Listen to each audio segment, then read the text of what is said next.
Guys, what's going on? I hope you guys are well. So guys, I've got Salman here. And Salman, I wanted to talk boxing. There's some interesting news. I wanted to get your thoughts on two things. I wanted to get your thoughts on Jamal Charlo, Andrade and Janibek. And I wanted to get your thoughts on Anthony Joshua and Alexander Usyk, the fact that it's landed on Sky Sports pay-per-view. Which one do you want to do first? All right, man. So Salman, I don't know if you've been following Demetrius Andrade, but lately he's been mandated to fight.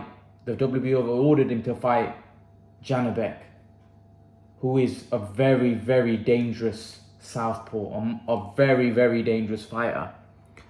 And Andrade's done some embarrassing videos. He's come out and called out Chris Eubank Jr.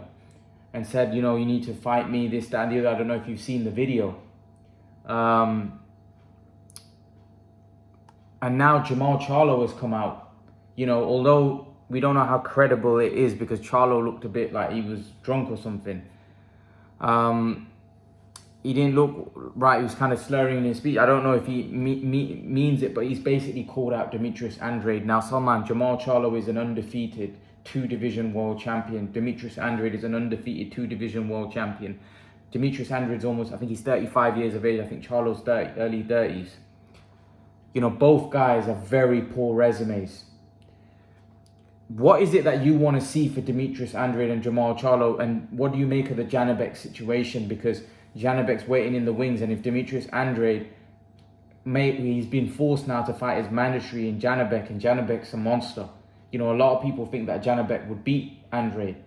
What do you make of this whole situation? I just think obviously right now I don't think he wants to fight Janibek because he wants a big fight now. He wants a big money fight and he's not getting a big fight. I don't think he's ever fought. I think Jamal Charlo's resume is better than Demetrius Andrade's. Yeah, it is. I think he's fought Derevianchenko. He's fought loads of good guys. He just hasn't got the big names like Canelo Golovkin yet at the minute. Charlo, but other than that, he's fought all the other. But would you say that Jamal Charlo has avoided Demetrius Andrade? Like, has he been ducking him? I personally feel that maybe when he was with PBC, I think that fight could have happened. To be honest, who was with PBC? He's still with PBC. I'm talking about when Demetrius Andrade was with PBC, who had an affiliation with PBC. When was he with the PBC? Probably at the start of his career.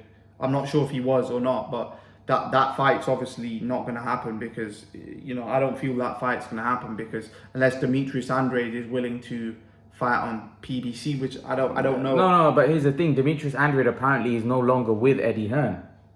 Remember they had Demetrius Andrade said that he's now not with her. But then you've got to also take into consideration although Andrade is a champion, but at what weight? 160. 160. So obviously he has something to offer to Charlo. So I don't see why Charlo. There's obviously a reason for him to fight, but I don't know why that fight's never happened for so long. It didn't happen at 154, and it's not happening at 160. But do you think? But a lot of people say Charlo didn't want no parts of Demetrius Andrade. You know, he was afraid that he'll lose because Andrade has a very horrible style for him. So maybe Charlo's definitely been avoiding Andrade. There's no doubt about it. But obviously, there's Janibek waiting in the wings. Is this a get-out clause for Demetrius Andrade? Because they say unification fights trump mandatories.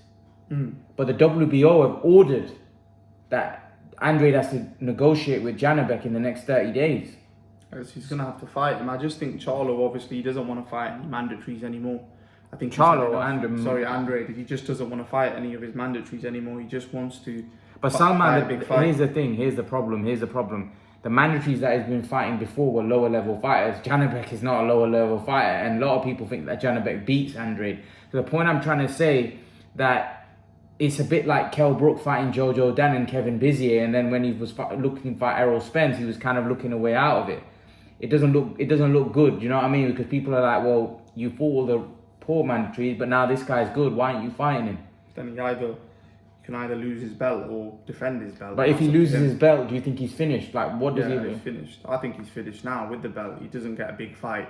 No one wants to fight him really. What does he bring? He doesn't bring nothing. He's a very for example, if you look at it, I can't see why anyone wants to fight him. That's the reason he's never fought a big fight in his whole career, because he's just one of those sort of guys that are talented, but he just has no clout around him. No one wants to fight him. He doesn't bring anything to the table, really.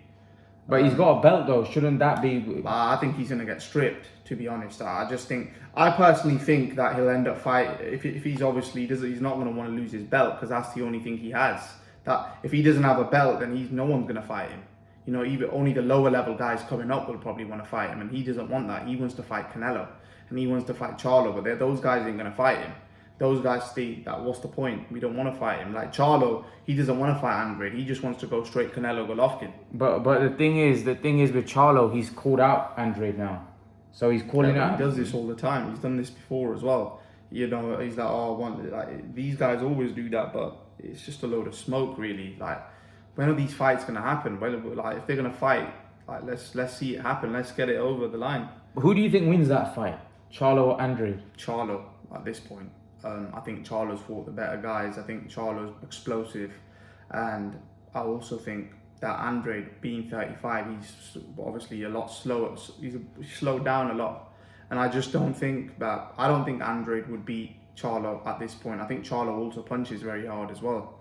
I think he'll cause Andrade a lot of, and also Charlo's got a really, really good chin as well. So I think he'll cause Charlo a lot of hell. Andrade a lot of problems.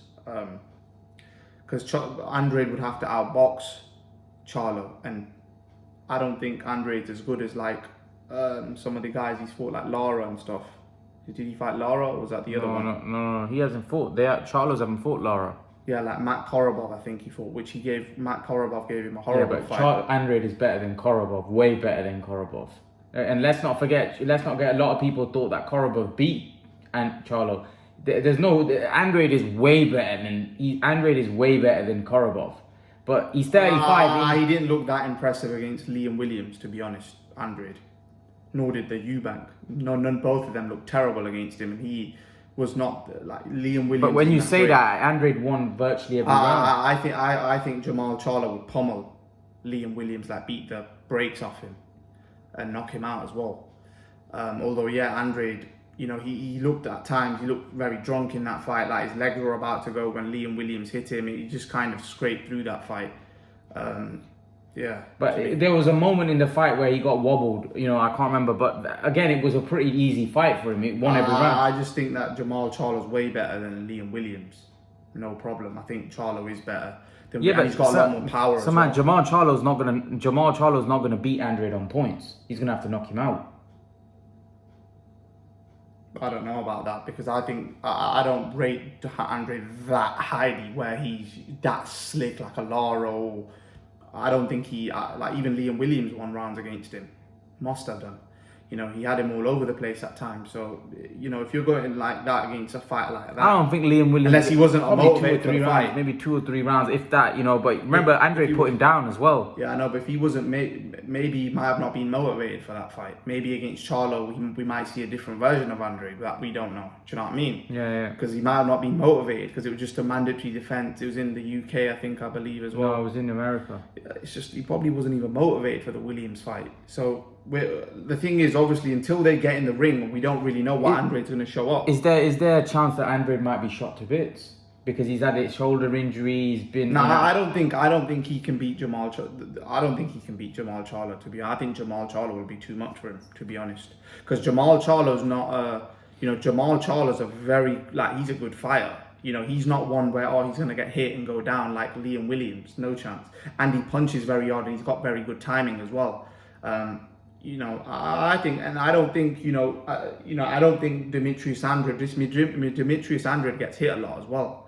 It's not like he doesn't get hit. He was getting hit loads against Williams, and Jamal Charlo's way better. But unless he steps up his game from that, if he fights the same fight he fought against Williams, he loses. By knockout. Yeah, he would get knocked out. Because the thing is, Charlo punches extremely, extremely hard. Everyone knows that Charlo's a knockout artist. When he connects you, when he times you on those big punches, you know, he can really do damage, you know. So Demetrius Andrade, you know, if he's not on it, and I don't think personally, I just can't see him being that on it. I think he will get hit in that fight, and I think if he gets hit, and I think he'll be getting hit too frequently, and I think that'll be the end of the road. I've always said that I favour Andrade to outbox Charlo, just because I think Andrade... I don't think so at this point of his career. Maybe early on in his career, yeah, but I don't think at this point, all the stuff that's happened to him, all the trials and tribulations he's gone through, all the injuries, I just can't see him at this point being 35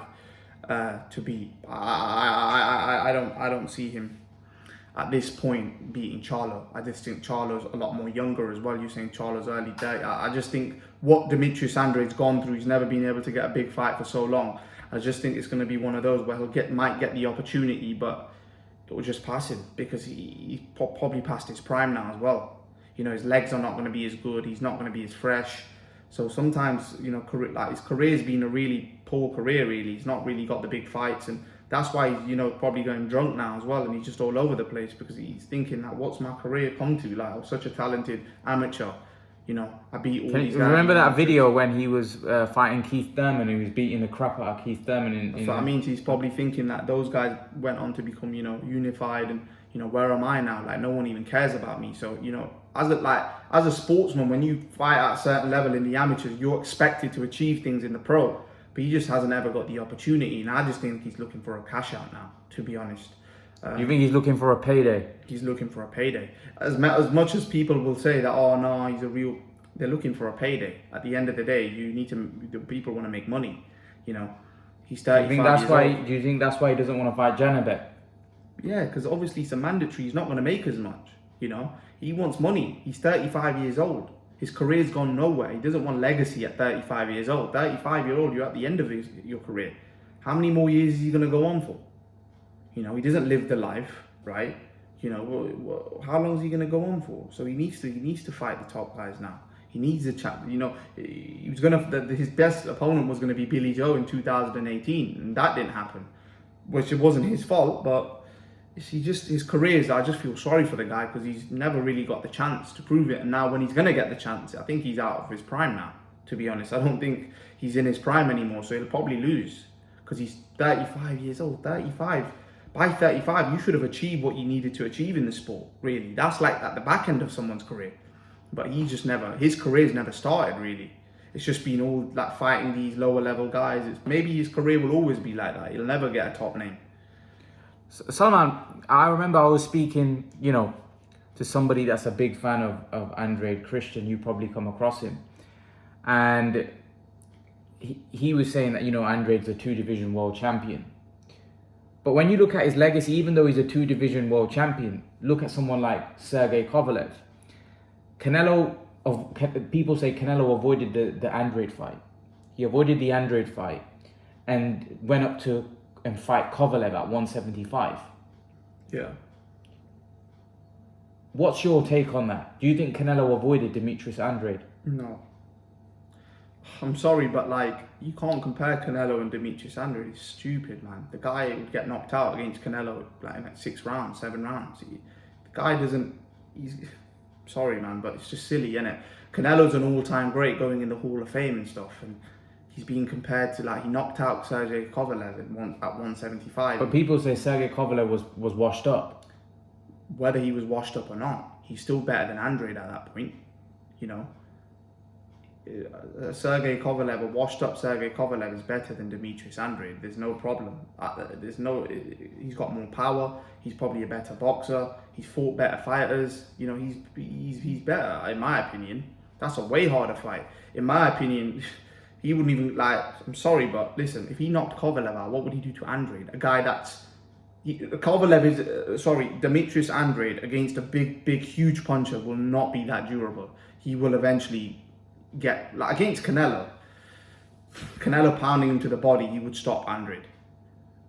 I don't think Andrade has the heart to be able to go 12 rounds, taking that punishment from Canelo. You got to realize Andrade's at 154. He's not big. The guys at 168 that went quite a distance with him, they were natural 168s.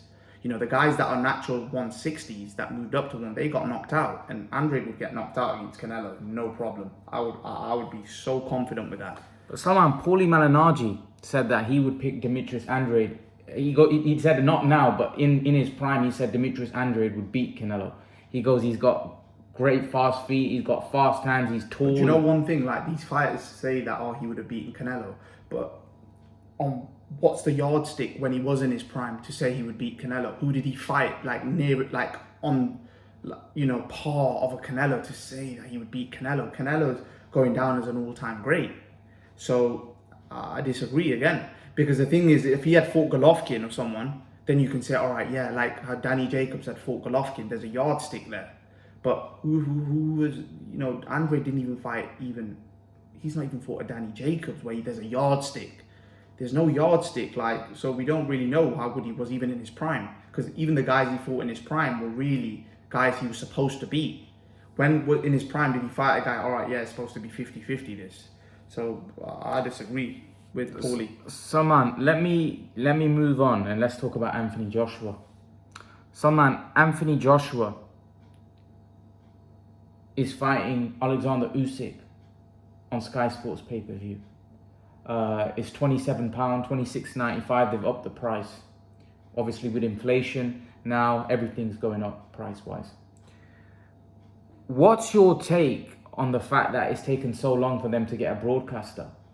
You know, it's taken them so long. You know, initially Joshua's signed now with DAZN, but the fight's happening on Sky. Do you think this is just one big mess?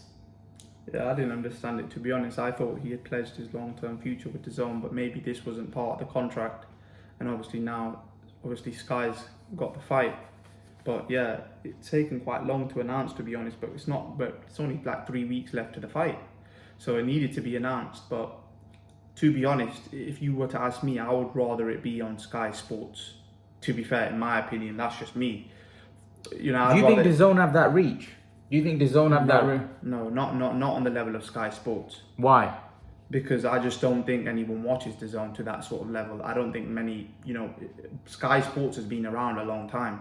You know, a lot of the hardcore boxing fans in the UK either watch on BT or watch on Sky Sports.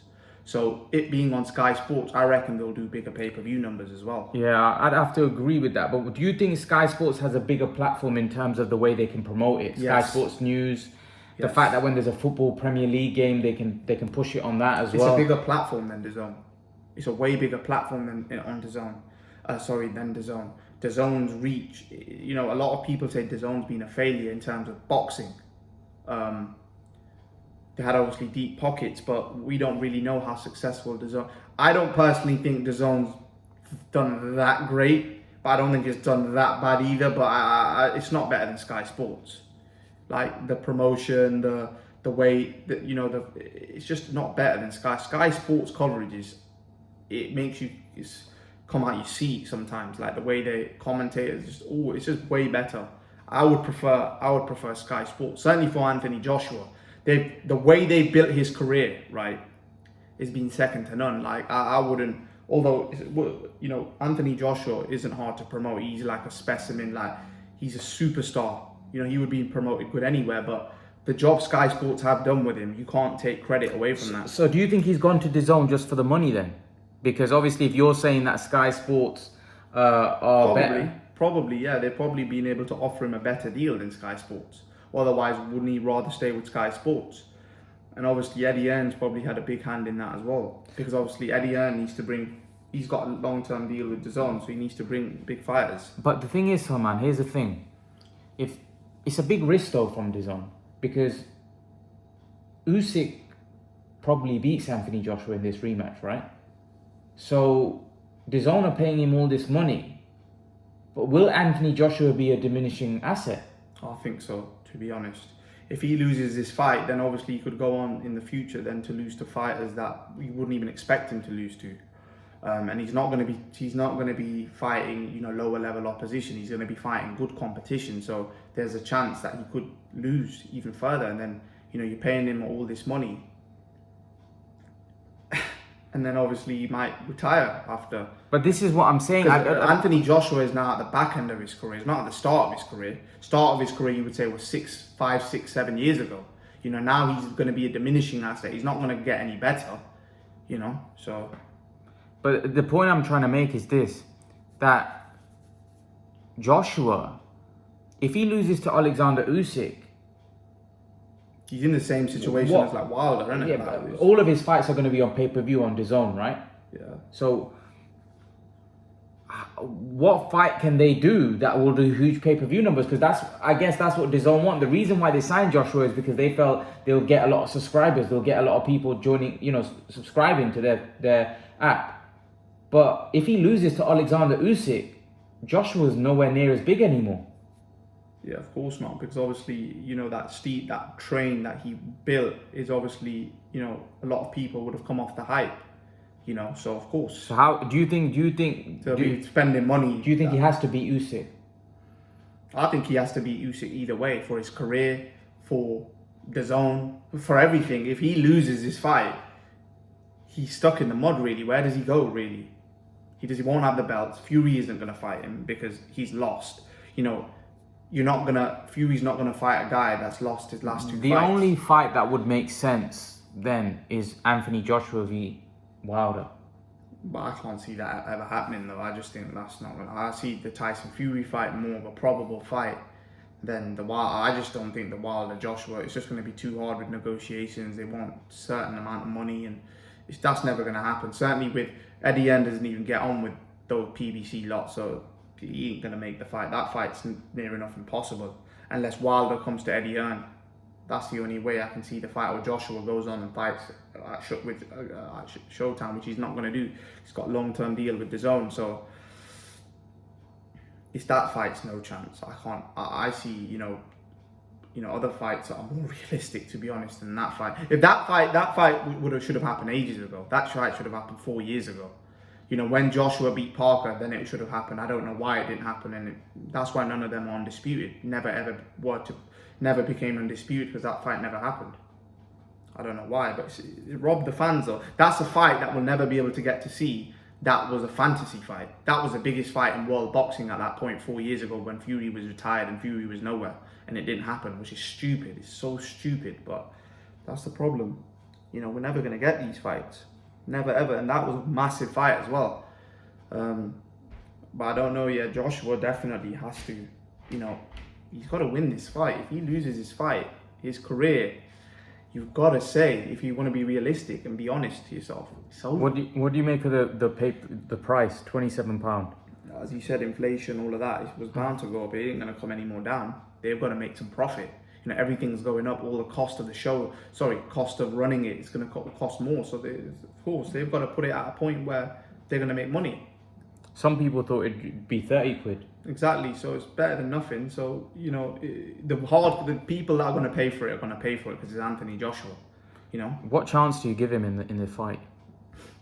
It's a very minimal chance, because the reason why I say that is I just don't think his style that he has will, even if he changes his style and be more aggressive, I can just see him walking onto a lot more shots and getting drained a lot more quicker and getting tired a lot more quicker, which will mean Usyk will probably knock him out between probably 6 and 8 rounds.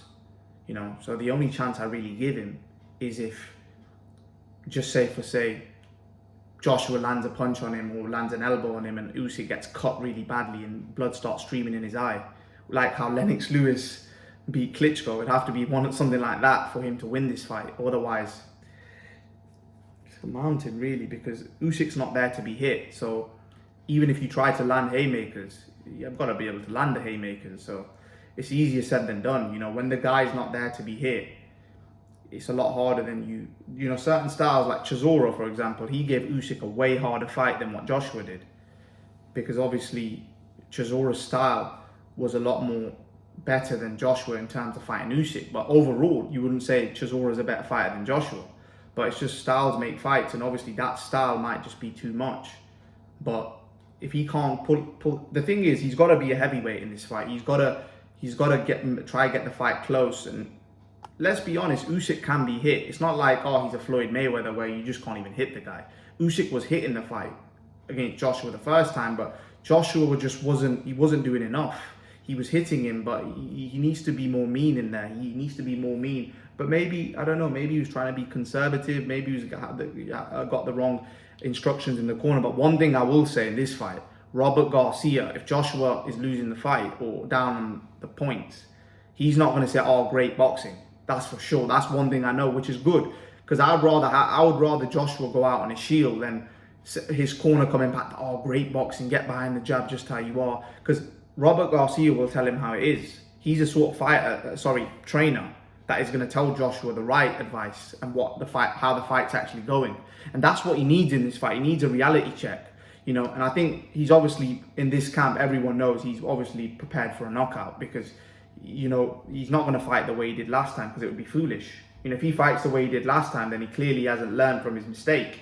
You know, the way to win this fight is going to be, he's going to have to go into the trenches. In this fight, we will have to see, in my opinion, Joshua will have to go to a place he might have not been before. This might be even worse than like how he did against Klitschko. He went down, he lost his gas tank, he had to recover. He's going to have to do that in this fight to win it. It's going to have to be a grueling fight where he might get put over 2 times. You know, and then he's going to have to might get gas out and then try to recover again. He's going to have to show that grit and determination in this fight. Otherwise, he can't win it. He can't win it, you know, if he's not going to be able to show all of that. But let's see if he can. He's obviously, it seems like he's trained well. He seems like he's in good shape. But whether he can put that all together and land a big one on Usyk to hurt him and wobble him, he's going to have to hurt him in this fight. And if he does hurt him in this fight, you can't let Usyk off the hook. You've got to finish it there and then. If you do hurt him and you wobble him back, you've got to look to I would empty the tank and just go for it. Because you've got to realise if Usyk gets back in the rhythm, you're going to lose again. So if you hurt him or you see any sort of chance where, all right, you can finish him off, I would empty the tank, how he did against Klitschko, and just try to finish him. Because he is a smaller guy. So if you do land some good haymakers, you could drop him maybe. You don't know. Like, we don't know what could happen. You know, Joshua is a big lump. You know, Joshua does punch hard. So if he uses his physical advantages and just, you know, he's a lot more aggressive, you never know. You know, he might be able to pull off the upset. Because now it's the other way around. Before it was, Usyk, you know, a lot of people said that, Usyk will he be able to pull off the upset? But now it's the other way around. People say, can Anthony Joshua pull off the upset? She's flipped now, because obviously he lost so badly in the first time. So now it's, you know, the other way around. Like, the pressure's now on Usyk and not on Joshua, because people expect Usyk to win. So now, you know, that's obviously, we'll have to see now if Joshua can deal with this pressure, because this is a lot of pressure now on Joshua, because he knows his career's on the line now. It's like a bit like the Ruiz second fight, but this is a lot more of a stiffer test than Ruiz too. This is a guy that's always in shape. This is a guy that's, like, Usyk looks in brilliant shape right now. He looks like even better than the first fight. So this isn't going to be a guy that, if he wins this fight, it's going to have to be because, you know, he's done a job on him. But I can't see it though, to be honest. I think Usyk I think Usyk's too good, to be honest. But I want Anthony Joshua to win. I hope he wins. I hope he does it so then we can see the Fury fight, to be honest. But you can want someone to win, but whether he's able to do it or not is different. I wouldn't pick him to win, but hopefully he can pull off a shock in it, and, you know, pull out maybe Robert Garcia's magic might be able to work. Let's see. Leave your thoughts, guys. Let me know what you think in the comment section below. Leave your thoughts, and I'll see you guys in the next video. Peace.